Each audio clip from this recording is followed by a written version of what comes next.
Hello and welcome to today's video. Today we are here, bit unexpected, bit of a jump into a video because we're here to talk about the 2022 F1 calendar. I was very surprised. I looked down on my phone and it happened to just pop up and say that it was there. Like it just got announced a few minutes ago. So we're going to discuss it. So a lot of it obviously is relatively similar to uh, what we've seen from the calendars the last few years, of course, without the Rona changes, basically, without the COVID change to the schedule, what we've seen for what 2020 was supposed to be and what 2021 was supposed to be. Obviously, this year's a little more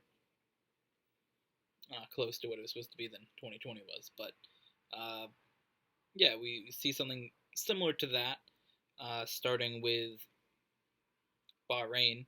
That would be the first track, the opening race, as it was in this season, of course.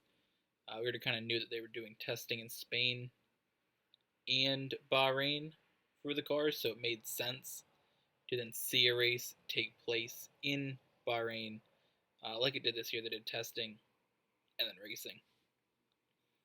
So that's going to be a cool thing to take a look at and see those new cars on the track for the first time in Bahrain. Next up, we have Saudi Arabia, of course. That's a track that's taking place this year in a few weeks. We haven't seen it race yet, but it's getting moved up, I guess, to sort of go with Bahrain, being both Middle Eastern tracks, to start there and have those two close to each other. Then we see Australia, which, of course, used to be the opening race. Back in 2019 was the last time that it was. And the last time we seen Australia was the opening race. So that, of course, is the first F1 race that I ever watched. Was the 2019 Australian Grand Prix. So it'd be kind of cool to see Australia again. Then we have Imola back on the calendar. Of course, the Emilia-Romagna Grand Prix. We'll see that again, as we have in the last 2 years. Again, 2020 was kind of a replacement track, as it was in 2021, replacement for China. Wait, that's the track that's missing. What? China is straight up not on the calendar. That's wild. I was like, there's got to be a track that's missing because Imola's on here. Wild. All right, China got the track on here. I was trying to figure out what it was. Then we see Miami. The Miami Grand Prix will be the new track. Of course, the venue around the Hard Rock Cafe Stadium, where the Miami Dolphins play. That will be the race there. Again, I don't necessarily know how I feel about that one. I made a whole video about how I don't necessarily look forward to seeing that, but we'll see how it is then. Then we jump to Spain, Monaco, and Azerbaijan. That's similar to what we've sort of seen the last few years. And then we have Canada, which hopefully will take place. Of course, it hasn't taken place since 2019 either. Then we go to United Kingdom, Austria, and France. So we have those three in a row. That's a little bit switched and a little bit further down, it looks like. I don't remember France being that late into July. I thought that was in June. So France got moved around. Now, there was rumors that France was getting taken off the calendar. I believe the only difference in the rumor calendar from this one that I seen was China was going to be the fourth race, and then it was between France and Imola. So I don't know if something maybe happened with China that they're not hosting a race, but very interested to not see China on here. I definitely thought that would be back on the calendar. Then we have Hungary, summer break, Belgium, Netherlands, Italy, Russia, just the same as we've seen this year. Those 4 in a row.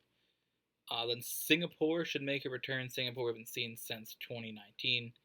hard for these street circuits to host races, and Singapore, I believe, had some wild lockdowns. Japan, that should return as well, of course.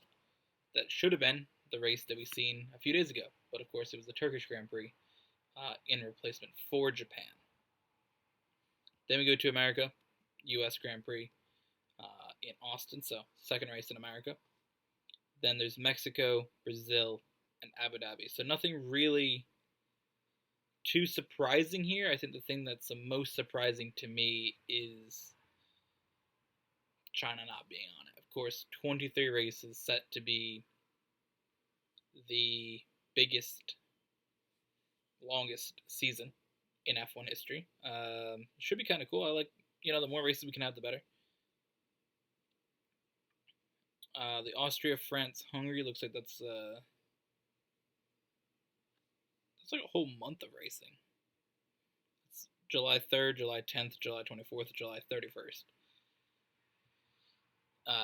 So that's wild.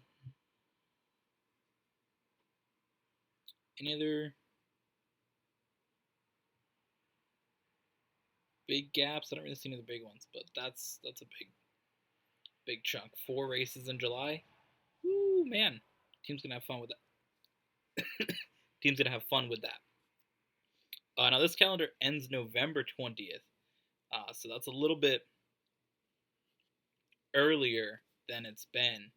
It was ending around December 12th, December 10th, something like that's the end for this year. So it's a little earlier, and I believe that's because of the World Cup. So I think 23 we'll probably see go back to a little more. That's why it's a little packed in there, because there's 23 races still starting in March. So that's a lot of racing from March to November.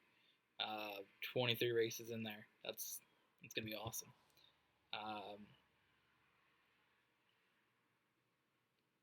Yeah, I'm excited for it. We have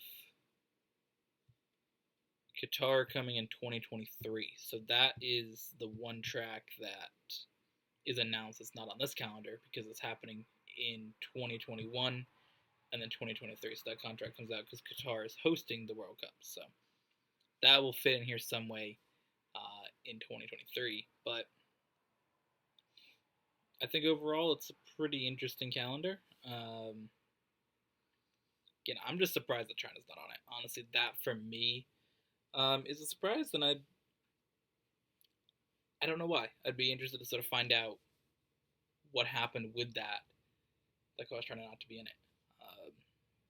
But either way, thank you for watching. Let me know down below what you think about this calendar. And yeah, see you guys in the next one.